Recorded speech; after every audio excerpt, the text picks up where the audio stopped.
राहामाଠାରେ भागवत सप्ताह उपलक्षे स्वेच्छाकृत रक्तदान शिविर अनुष्ठित। भागवत गीता अनुसार रक्तदान ठारू महान दान संसार रे किछि भी नाही।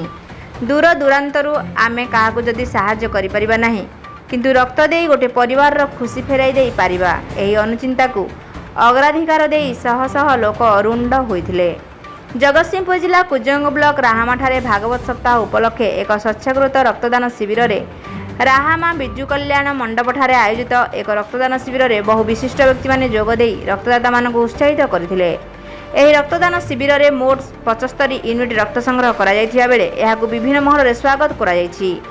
एही रक्तदान शिविर सौजन्य प्रताप कुमार महापात्र, देवाशीष अक्षय कुमार महांती को अध्यक्षतार अनुष्ठित हो जायछि।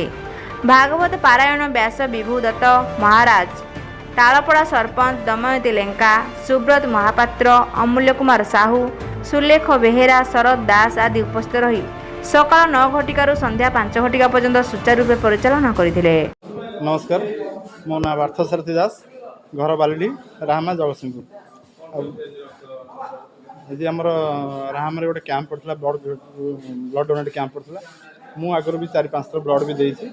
बहुत ब्लड डोनेट करने द्वारा बहुत खुशी अनुभव करे जे मोर गोटे बुंदा ब्लड जब कहार जीवन नहीं बंचाई पारा आठ खुशी कथा कौन थाईपे से जब भी ब्लड डोनेट कैंप पड़े आगे मुझे कम थी भी मु दौड़ी आसे कारण ब्लड डोनेट करने। आज मत बहुत खुशी लगे मो गोटे बुंदा ब्लड जब कहार जीवन बंचाई पारा कहार असुविधा किसी माने डायरेक्टली साहय न करें कि ब्लड जब बुंदाए देखिए कहार जीवन बंचाई पारि ताठ बहुत खुशी कथा मो पाखे किसी ना।